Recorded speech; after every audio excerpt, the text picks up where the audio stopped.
Алла елшісі Мұхаммед Мұстафа саллаллаху алейхи уассаламның жүзінен қуаныш байқалып келеді.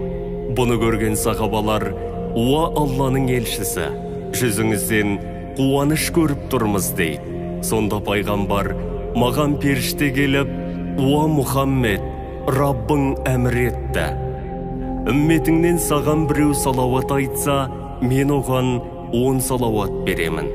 Үмметіңнен саған біреу сәлем айтса, мен оған 10 сәлем беремін. Осыған разысың ба?» деді. Пайғамбар әрине деп жауап берді.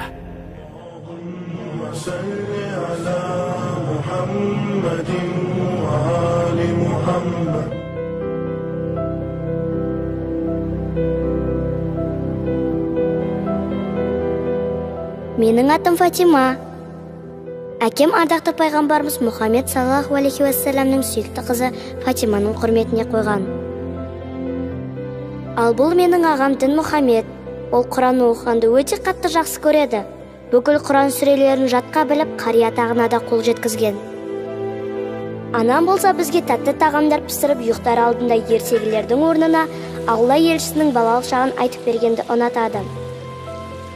Дін Мұхаммед, Фатима, келіңдер тамаққа. Мен әкем мен анамның еш ренжіскенін көрген емеспін. Өйткені олар пайғамбарымыз мейірімді болуды үйреткен дейді. Сол үшін мен сені қатты жақсы көремін, ардақты пайғамбарым. О Расулалла, сенің көздерің нұрға толған, жүзің күн сияқты жарқырап, құшағың аспан сияқты кең болған деп ойлаймын. Осындай көркем мінезді мінсіз күлкіні қалайша сағынбаймыз, я Расулалла. Мен сені ешқашан көрмесем де қатты жақсы көремін, ардақты пайғамбарым.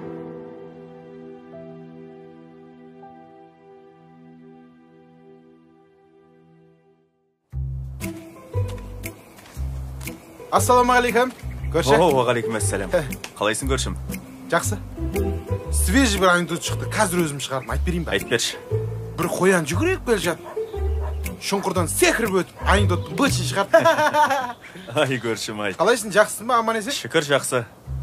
Өздерің қалайсыңдар, көрінбейсің ғой? Көрінбейтін көйлек киіп ағам ғой. Баяғы әзіл ғой, баяғы. Көрші? Ау. Үйіңізге соңғы кездері банк қызметкерлер жиі келгіштеп жүр ма, қалай? Ей, сол қорғыр кредит қой. Уайымдама, құрғыр бітеді ғой. Көрші, сен бар ғой, болашақта бар ғой. Байып кететін сияқтысың. Мен жүрегім солай сезіп тұр. Жүрегім айтпайтынды айтады. Ай көршім, ай. Байып кет, қолдан қолға тимей, қол босамай. Джиптан джип, машинадан машина ауыстырып, дәу коттеджде тұрып. Аузыламай. Бірақ ол арман ғой. Арман деп жүре беруге болмайды да. Сол арманды мақсатқа айналдыра білу керек та. Көрші, кейін миллиардер болып байып кетсең. Жаман машинаңды маған беретін жерсің, Ай көршім, ай көршім. Қалаға ма? Иә, соңға бару керек еді. Жайша ма? Кезек күтіп тұруға бару керек еді. Жүр онда. Свежий анекдот шықты, айтып берем. Жарайды, жүр.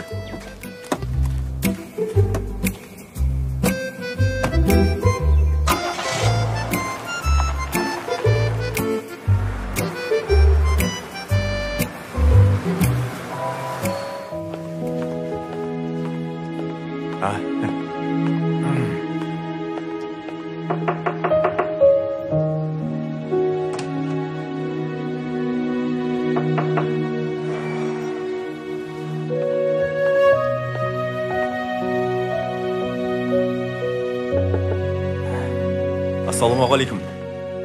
Ақтілек Қозыбайұлы. Сен кімсің? Мұнда қалай кірдің? Менің есімім Жансейіт. Қабылдау бөлмесінде ешкім жоқ екен. Содан кіргенім ғой. Кешіресіз. Не шаруамен келдің?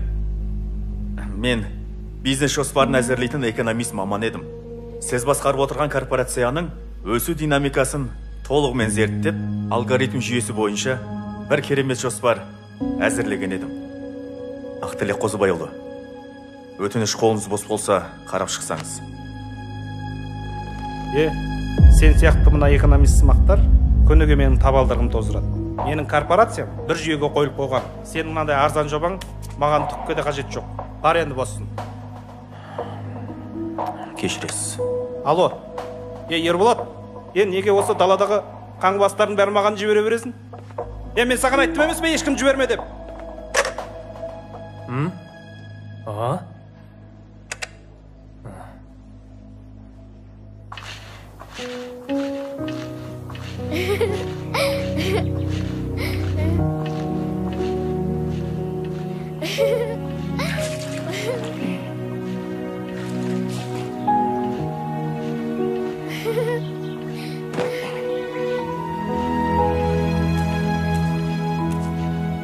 Аға, мен ұстаңыз, құлап кетпейін.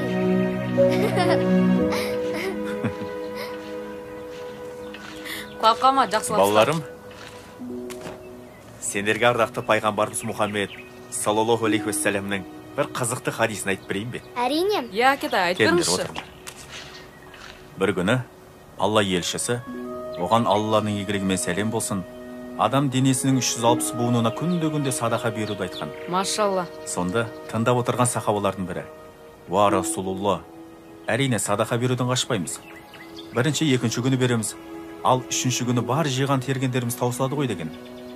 Сонда пайғамбарымыз саллаллаху алейхи уассалам әр күні таң намазынан кейін 5 намазына дейінгі уақыт аралығында дұға намазын оқитын болса, Алла тағала сол күнгі 360 буынына садақа бергенмен тең болады. Және сол күнгі еңбегіне мол табыс, береке беріп қояды екен. Түсінікті ме қызым? Сегізінші отағасы. Біздің Фатимамыз Алла тағаланың 99 көркем есімін жаттап алыпты. Рас па? Рас. Машалла қызым. Кетай, Ақылдым мен. Аллах тағаланың 99 көркем есімін жаттаған, оның мән мағынасын білген адам міндетті түрде жәннатқа кіреді деген хадисі бар ғой. Әрине ұлым. Онда әкешім, анашым тыңдаңыздар. Аллах, әлемдердің жаратушысы және иесі. Ар-Рахман, аса рахымды және мейірімді. Ар-Рахим, мейірбан және аса мейірімді. Айттым ғой енді бәрін төрлаңдар деп. Қызықсыңдар сендер. Жарайды, кейін хабарласам, бәрін дайындай беріңдер. Тыныштық па жігіттер? Бұл енді менікі болады, бауырым. Сендер 2 сағат уақыт тез жиналып ұсатыңдар. Тәліпбек Наққанұлы, сабыр етіңіз. Бұл кісілердің ой емес қой. Сіздердің банк алдында 9 миллион теңгедей қарыздарыңыз бар екен. Біз сіздерге бірнеше мәрте хабарлама жолдаған болатынбыз. Сонымен қатар мәжбүрлі түрде үйден шығару сот шешімі. Шыққан сот шешімімен таныс болыңыздар.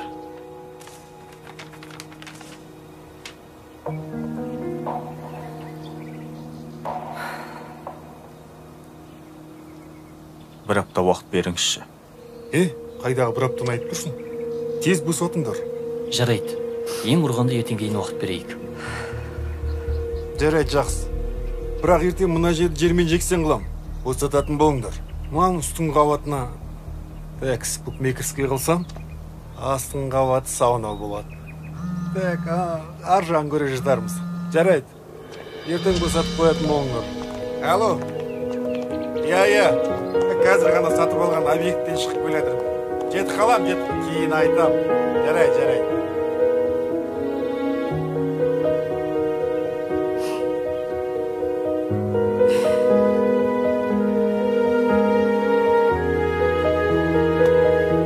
Мен саған айтым ғой қазір. Асыл ғой.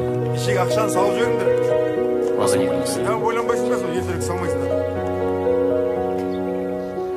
Отағасы. Еш ренжімеңіз. Бұл да Алла тағаланың бізге жіберген сынағы шығар.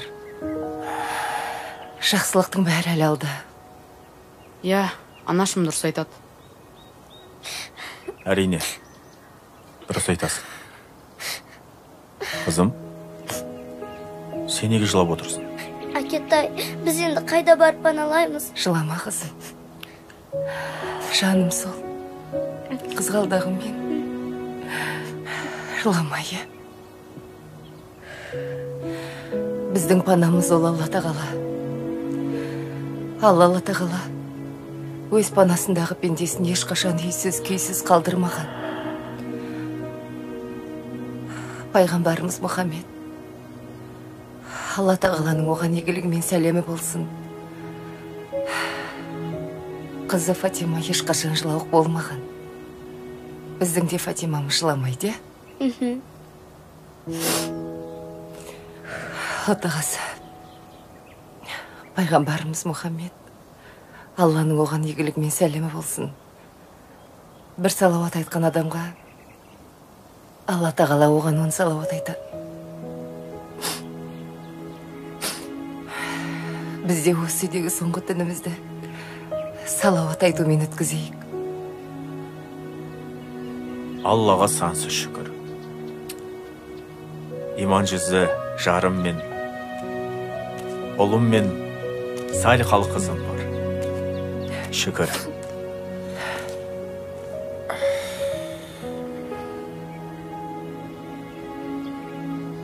Көрші, іштеңін уайымдай берме. Бәрі жақсы болады әлі. Бұл үйге тойға келеміз әлі талай. Мен сендерге одан да свежий бір анекдот шық, соны айтып берейін да. Қалай қарайсыңдар? Анекдотыңызды одан да шай ішіп отырып айтыңыз. Сөйтейік шәл. Анекдот сұлтауға мен. Құдіретті, шексіз, рахымды, мейірімді Алла тағала біздің үйді ешкімге бермеші. Бүгін келген кісілер біздің үйді алып қойса, біз қайда тұрамыз? Ал ағам Дін Мұхаммед екеуміз сабақты қайда дайындаламыз? Әкем намазды қайда оқиды?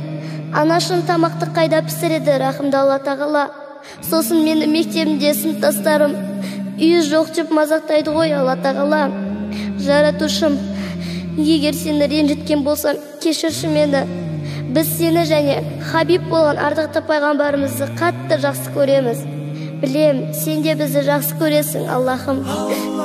Әл-Құттус, өте бәк қасиетті әссәләм, есендікті беруші Әл-Азиз, аса зор қуатты Аллах.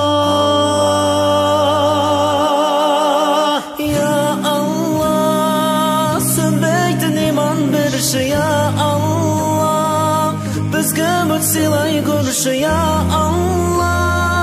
Жүректер тыныштық тапсын. Я Аллах, мейрәмді кешірімдісің, я Аллах, күнәм көп кеше көруші, я Аллах, қабірдің азабынан, тозағыңның отынан сақтай көр.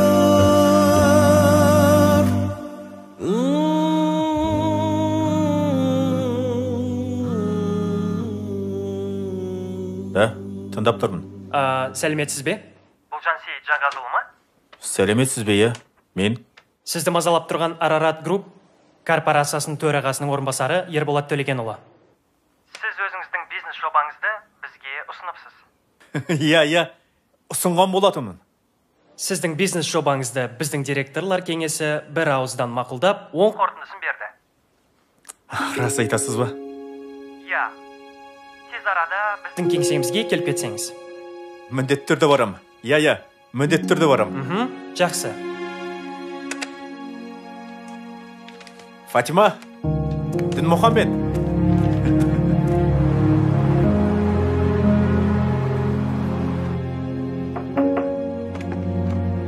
Ассаламағалейкум. Ақтілек Қозыбайұлы. Уалейкум ассалам. Келіңіз, төрлетіңіз. Рахмет. Сізді көргеніме өте қуаныштымын. Рахмет. Сізге өткенде дөрекі көрсеткеніме кешірім сұраймын. О не дегеніңіз? Оқаш жоқ. Мен оны ұмытып та кеттім. Ай, машалла. Келіңіз, төрлетіңіз. Рахмет. Бисмилля. Кешірім өтінем. Мені мазалап жүрген бір сұрақ қойсам бола ма? Әрине қойыңыз. Тыңдап тұрмын сізді. Өткен жолы сіз осы жобаны ұсынып кеткеннен кейін 3 күн қатарынан мен түсімде ардақты пайғамбарымыз Мұхаммед Мұстафа саллаллаху алейхи уассаламды көрдім. Машалла, саллаллаху алейхи уассалам. Алғашқы күндері мен де түсінбедім. Тек 3-ші күні Алла елшісі осы жобада береке бар екенін айтты. Мен бұл ғажайып сырды түсінгім келеді. Оның ешқандай сыры жоқ. Мен ардақты пайғамбарымыз Мұхаммед Мұстафа саллаллаху алейхи уассаламды өте қатты жақсы көремін. Алла елшісіне күнде салауат айтам. Алла тағала ардақты пайғамбарға бір салауат айтқан пендесіне 10 салауат қайтарады деген. Бар болған сол. Алланың құдіретінде шек жоқ. Мына сіздің ұсынған жобаңыздың негізінде корпорация мол табысқа қол жеткізді. Сонда менің жобамның есебі туры болғаны ғой. Әрине, корпорация атынан сізге алғыс ретінде сіздің атыңыздан банктен жеке есеп шот ашып, мына қаржыны сыйақы ретінде салып қойдық. Кешіресіз, менің түсінбей тұрғаным. Бұл сіздің адал жолмен тапқан еңбек ақыңыз, қысылмай алыңыз. Және де мына бір келісім шарт бар. Бұл не келісім шарт? Осы жобаның авторы ретінде корпорациядан түскен әр табыстың 5% сіздің үлесіңізде болмақ. Танысып шығып қол қойсаңыз жеткілікті. Рахмет. Көп рахмет сізге. Сізге рахмет. Ардақты пайғамбарымызға деген махаббатын оятқаныңызға. Алланың нұры жаусын. Рахмет.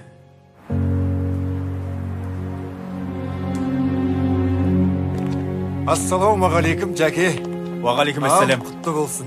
Аға, менің шотымда ақша бар. Қазір банкке барып, бәрін төлеймін. Ой, Жансейіт, сен ақшаны қоя тұр. Сүйіншіға бар. Өз үйлеріңіз өздеріңізге бұйырып тұр екен. Қалайсыңды?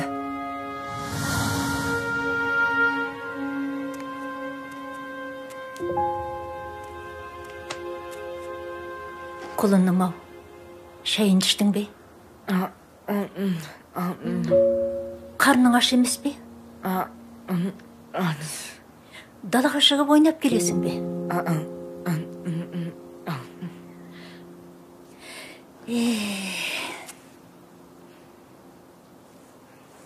Құлыным менің.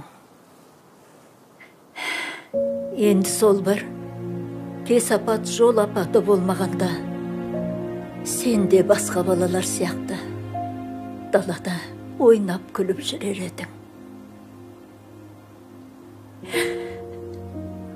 Анам да марқұм арамызда болар еді ғой.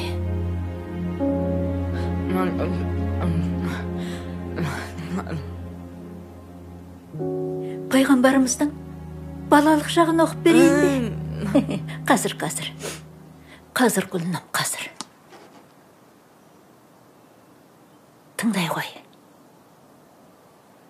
Мұхаммед Мұстафа саллаллаху алейхи уассалам 124 мың жамиғи пайғамбарлардың ішіндегі Алла тағаланың хабиб болған бүкіл адамзат баласы мен жындарға пайғамбар ретінде жіберген соңғы және ең үстем пайғамбар. Сүйікті құлы, ең көркемі және ең қадірлісі. Ол әлемдерге рақымдылық ретінде жіберілген. Барлық нәрсе оның құрметіне жаратылған.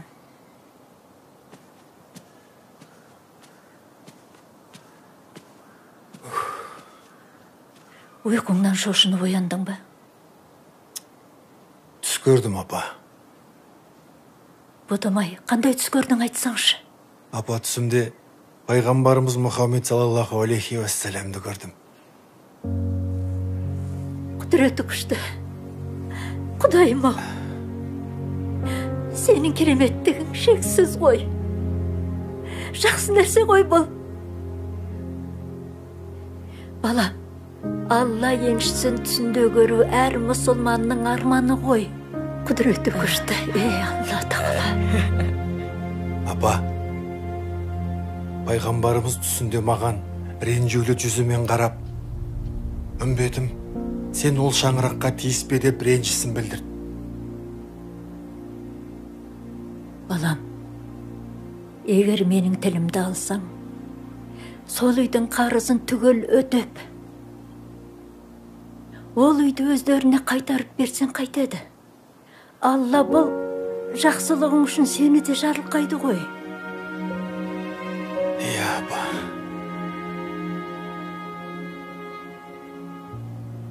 Не болды? Не болды? Не болды, балам?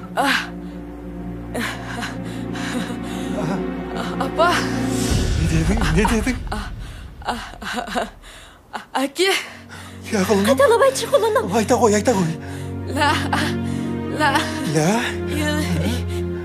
لا إله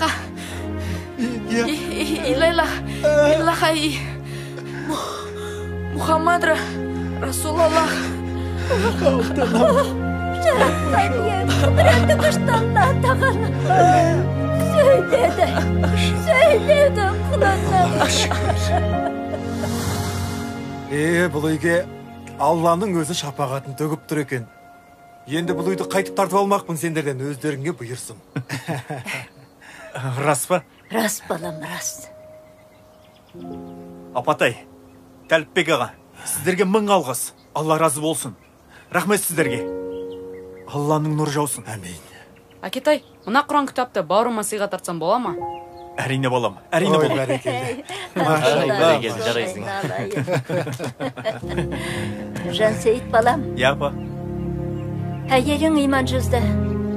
Балақ шағаңа салихалы тәрбие берген екенсің. Енді бұдан бұлай екі туыс болып араласып тұрсақ қайтеді? Әрине апатай. Енді шіне тұрыз. Жүріңіздер үйге. Қане жүріңіздер. Абайлаңыз. Жүріңіздер. Қане жүріңіздер. Ассаламағалейкум, көрші. Уағалейкум әссәләм, көршім. Көрші қалайсыздар, амансыз? Жақсы. Айттым ғой мен сізге, бәрі жақсы болады дедім. Бәрекелді. Туысын, ә? Жақсы көршің, арысың деген, міне. Уәде, сүйіншіңе, міне.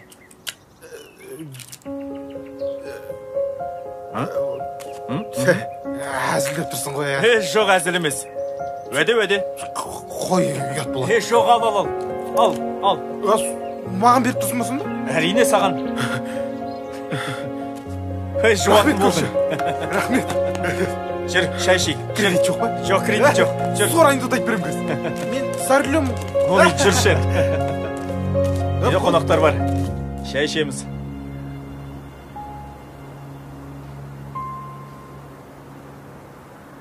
Ассаламуалейкум рахматулла. Ассаламуалейкум рахматулла. Әмин Аллаху Акбар. Жаратушым, елімізді аман қыла көр, я Аллахым. Күллі мұсылмандардың оқыған намаздары мен тілеген дұға тілектерін, я Аллахым, қабыл еті көр. 18 мың қаланды жаратушы, я Раббым Аллахым. Құдіреті шексіз. Бір Алла. Мына мені 9 ай, 9 күн көтерген анашымды, өзіңнің құт мекенің Меккеге алып баруымды нәсіп ете көр, я Аллахым. Пайғамбарымыз Мұхаммед Мұстафа саллаллаху алейхи уассаламге салауаттар мен сәлемің болсын, я Аллахым. Әмин Аллаху Акбар. Абзал, кел шайыңды іш. Жұмыстан кешігіп қалма. Кел. Анашым, мен сізді қатты жақсы көрем. Мен де сені жақсы көрем, балам. Анашым, осыдан көресіз ғой. Мен ақша жинап сізді Меккеге алып барамын.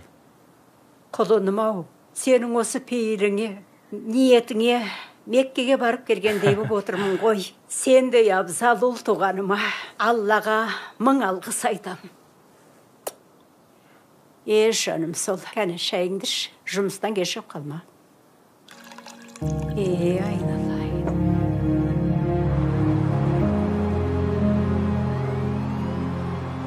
Соңғы 6 айдың қорытындысы бойынша біздің фирмамыз едәуір алға жылжып, табысымыз 86%-ға ұлғайды.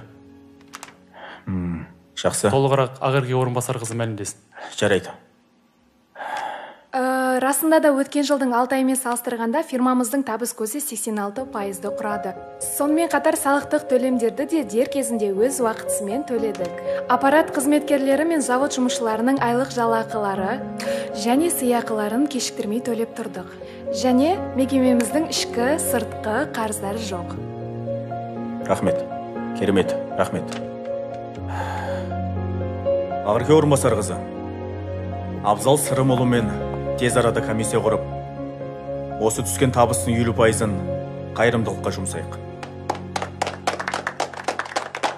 Құрметті әріптестер, осы жеткен жетістігіміз бірінші Алланың шексіз мейірімділігінің арқасы деп білем, және де сіздердің аянбай еңбек еткендеріңіздің арқасы. Мынау менің орынбасарым Абзал Сырымұлы өз жұмысын жоғарғы деңгейде атқарған үшін марапаттап қоюға рұқсат етіңіздер.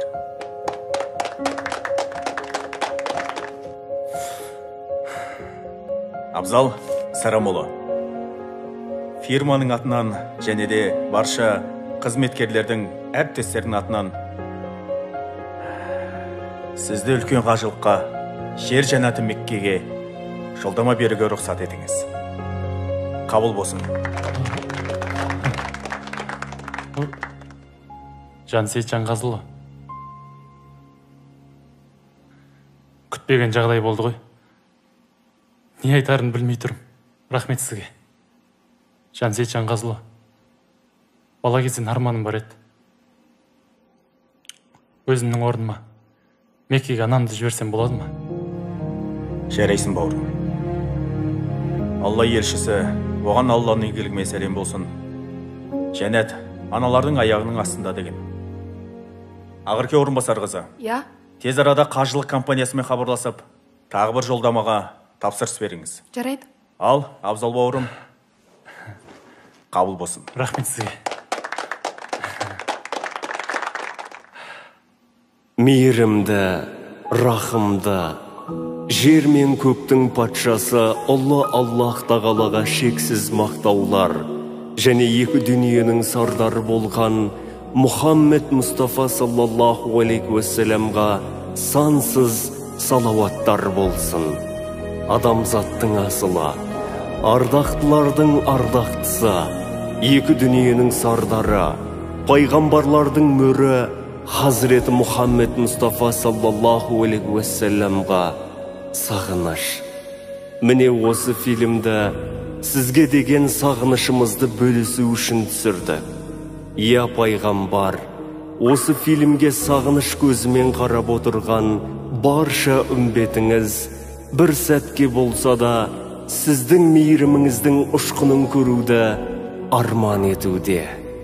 Я Алланың елшісі, жүректердің емшісі, көздердің нұры, күллі жаратылысқа рахым етіп қана жіберген ардақты Мұхаммед Мұстафа саллаллаху алейхи уассалам бұл үмметіңіздің өзіңізге деген сағынышы. Пайғамбарым, біздер мына жүректерінде сізге деген сағыныш лебі шарпыған барша үмметтеріңіз бүгіннен бастап сіздің өміріңізбен толықтай танысып, ұрпақтарына тәлімі телегей теңіз іспетті тәрбиелі де өнегелі өмір жолыңызды үйрететін болады. Я Расулалла, сағындық сізді. Өзіңізге деген сағынышымыздың соңғы сөзін Я Аллах тағалам, біздердің баршамызды ақырет бағында ардақты пайғамбарымыздың жанынан жай табуымызды нәсіп ет деп тәмамдаймыз. Әмин.